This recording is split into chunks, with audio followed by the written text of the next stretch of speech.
열왕기상 20장에도 아합과 아람 군대 사이의 전쟁을 다루고 있고, 그리고 21장이 중간에 끼어든 것과 같은 느낌이 들고, 다시 한번 22장에 이 아람과의 전쟁을 다루고 있습니다. 그렇기 때문에 이 20장과 21장을 분리해서 그리고 넘어가서 22장을 다루는 사본도 있다는 것은 우리가 기억할 필요가 있습니다.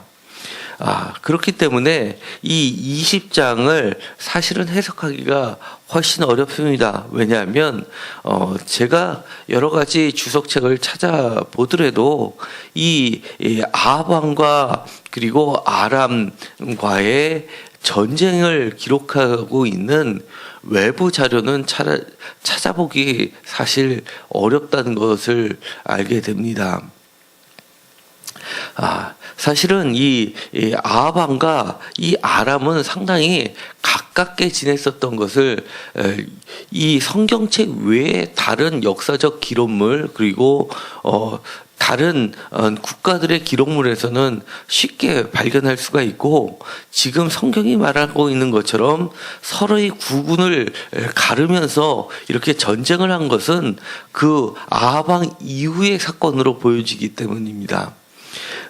보수적인 학자들은 이 아합과 아람과의 그런 전쟁은 있었다면 상당히 초기에 있었을 것으로 보여지게 되고, 대부분의 학자들은 이 아합이 아닌 다른 익명의 왕이 아합에게 반영이 되었을 것으로 대부분 보고 있습니다.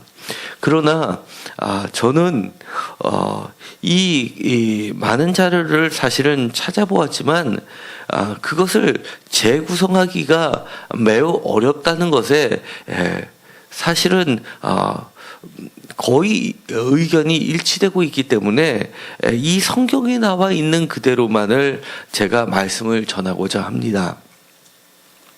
특별히 23절부터 마지막 절까지 있었던 21절까지 있었던 말씀을 보면 우리가 알고 있는 아합의 모습하고는 매우 다른 모습을 보게 됩니다. 한 선지자가 이스라엘의 아합 왕에게 나아가서 여호와의 말씀을 전하는 모습이 나오게 됩니다.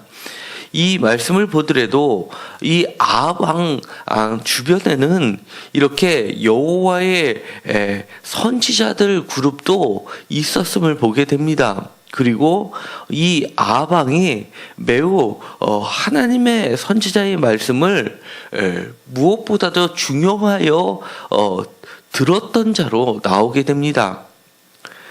여호와의 말씀이 내가 이 큰 무리를 보느냐, 내가 오늘 그들을 내 손에 넘기리니 너는 내가 여호와인 줄을 알리라 하셨나이다 라고 이렇게 선지자가 아합 왕에게 전달을 하니까 아합이 이르되 누구를 통하여 그렇게 하시리까 대답하되 여호와의 말씀이 각 지방 고관의 청년들로 하리라 하셨나이다. 아합이 이르되 누가 싸움을 시작하리까 대답하되 왕이니이다 라고 이렇게 아합과 한 선지자의 이야기를 여호와의 말씀을 가지고 하는 대화를 보면 매우 자연스럽습니다. 그뿐만 아니라 철저하게 묻고 대답하는 그 관계를 보면 마치 다윗이 하나님의 말씀을 물을 때 자세하게 묻고 대답하고 하는 그런 관계를 보는 듯 합니다. 그렇기 때문에 이 오늘에 있었던 말씀은 이 말씀만을 가지고 보면 아합이 철저하게 하나님 앞에 낮아진 자로 나타나게 되고, 또 하나님의 말씀을 끝까지 자기의 생각대로 하지 않고 철저하게 하나님 말씀을 의지하는 그런 자로 나타나게 됩니다. 뿐만 아니라 하나님의 말씀을 아주 작은 것까지 일일이 강구하는 자로 나타나게 되는 것을 보아서 이 아합은 매우 하나님의 말씀을 신실하게 묻고 따르는 자로 그려지고 있다는 겁니다. 물론 이것을 해석하는 데는 여러 가지가 있을 수 있겠지만 성경에서 그려지고 있는 모습 그대로 제가 하나님의 말씀을 전하고자 하면 이렇게 아무리 악한 왕이라 하더라도 위기가 찾아왔을 때는 그 마음이 낮아지지 않고 다른 이방 신들을 쫓는 경우들이 많이 있음에도 불구하고 아합은 철저하게 하나님 앞으로 돌아가는 자로 나타나게 됩니다. 또한 그뿐만이 아니라 그런 악한 왕이라 하더라도 하나님께서는 언제 그랬냐 하듯이 매우 그를 안아주시고 감싸주시고 그에게 은혜를 베푸시는 그런 하나님이라는 것을 알게 됩니다. 이 아합에게 있어서 하나님께서는 매우 친절하고 소상하게 답변을 해주십니다. 각 지방 고관의 청년들로 먼저 하라라는 이 말씀은 그 뒤에 있는 말씀에 보면 각 지방 고관의 청년들을 계산하니 232명이다라고 되어 있습니다. 이 숫자가 많지 않은 숫자입니다.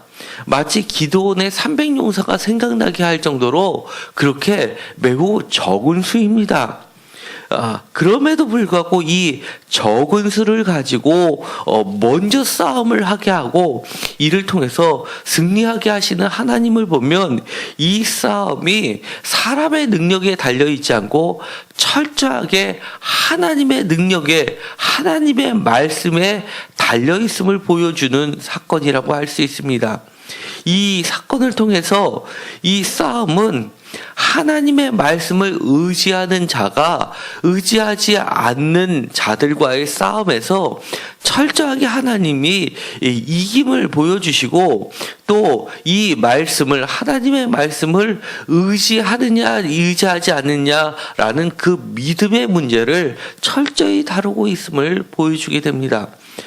이 아합은 철저하게 하나님의 말씀을 의지했고 의지하고 그 말씀을 믿고 나가서 실제로 적은 수가 나가서 싸울 때 크게 이김을 보여주는 사건입니다. 20절에 보면 각각 적군을 쳐서 죽이며 아람 사람이 도망하는지라 이스라엘이 쫓으니 아람 왕 베다단이 말을 타고 마병과 더불어 도망하여 피하니라 라고 되어 있습니다. 이스라엘 왕이 나가서 말과 병거를 치고 또 아람사를 쳐서 크게 이겼더라 라고 하는데 그 가운데 보면 왕 32병이 더불어 모두 패하는 것을 보게 됩니다. 이 아람이라는 것은 이 현재의 상황 가운데서는 하나의 국가라기보다도 여러 국가의 명을 나타내는 것보다도 하나의 민족 연합체를 나타내는 것으로 보여지게 됩니다. 그리고 이 모든 지역을 통합한 하나의 연합체들이 모두 지게 되는 것을 보게 되는데 이것은 거의 불가능한 상황을 다시 말해주는 것이라고 할 수 있습니다.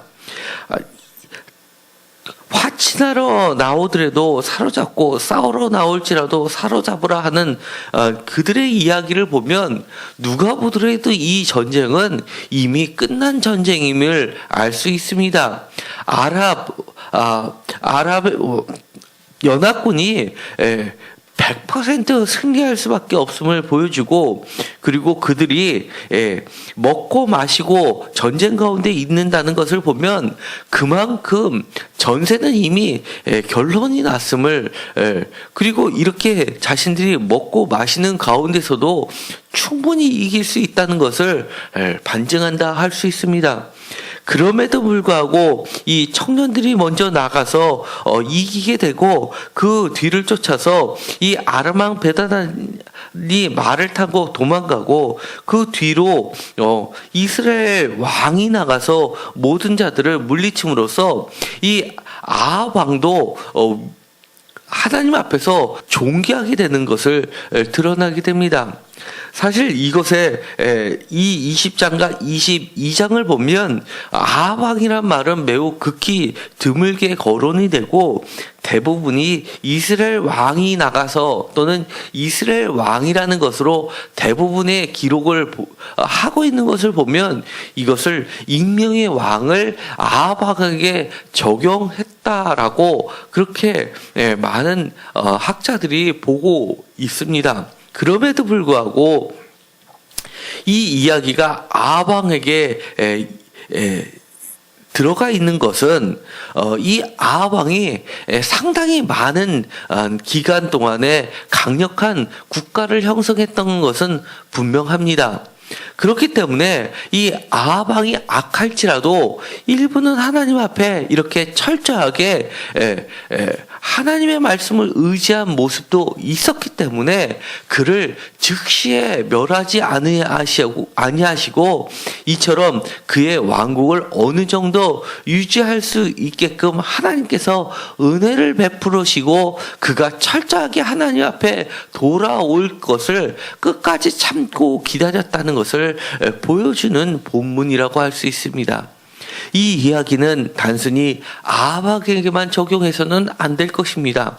우리가 어떤 우리 앞에 위기 상태가 오게 되면 우리가 아무리 악했다 하더라도 철저하게 하나님의 말씀을 의지하고 하나님의 말씀 앞에 꿇어 엎드리면 우리에게 언제 그랬느냐 하듯이 하나님께서는 이처럼 철저하게 그를 안아주시고 우리를 용서해 주시고 우리를 무엇보다도 존귀케 해주시는 분이라는 것을 우리는 반드시 기억해야만 합니다. 그렇기 때문에 그런 은혜로우신 하나님, 자비로우신 하나님을 우리가 믿고 언제든지 돌아설 수 있는 것입니다. 그럼에도 불구하고 위기 상황이 처해졌을 때 끝까지 우리가 고집한다 그러면 우리에게 남은 것은 이렇게 말을 타고 도망가는 아람왕 베네다처럼 하나님께서는 우리를 버리실 것이 분명합니다.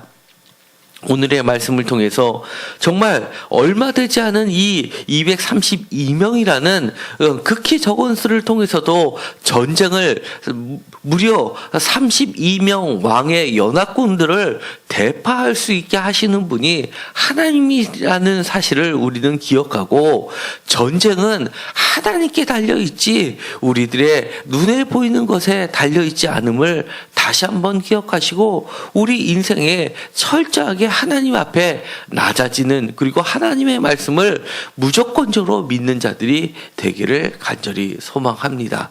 기도하고 마치기로 하겠습니다. 하나님 우리 앞에는 32명의 연합군이 둘러싸여 있는 경우들을 늘 경험하게 됩니다. 그럴 때마다 우리의 과거의 죄악을 주님께서 기억하지 않으시고 언제든지 하나님 앞에 무릎 꿇고 바짝 매달리고 주님의 말씀을 철저히 따를 때는 은혜가 풍성하고 자비를 베풀어 주시는 하나님이라는 사실을 다시 한번 깨닫게 해주시니 감사를 드립니다. 모든 전쟁은 하나님께 달려있음을 다시 한번 기억하고 하나님 앞에 철저히 매달리는 자들이 되게 하여 주옵소서. 우리들 앞에 놓여있는 적군들이 많이 있습니다. 하나님 우리들에게 철저히 하나님을 의지하는 하나님의 선지자를 우리에게 보내주시옵시고 우리는 그 하나님의 선지자의 말씀을 철저히 쫓는 자들이 되게 하여 주옵소서. 아직도 우리 가운데 하나님의 청년을 남겨주심을 감사를 드립니다. 우리 성도들의 기도를 모아서 더욱 하나님의 백성들을 붙여 주옵소서. 기도의 청년을 붙여 주시옵시고 교사의 청년을 붙여 주시옵시고 전도의 청년을 붙여 주시옵시고 이 세인교회의 일꾼들을 붙여 주셔서 하나님의 전쟁을 이룰 수 있는, 싸울 수 있는 세임교회로 삼아 주옵소서. 이 지역에 많은 하나님의 적들, 연합군들을 나가서 싸워서 이길 수 있게 이 세임교회를 다시 한번 세워 주시옵소서. 예수 그리스도의 이름으로 기도드렸습니다. 아멘.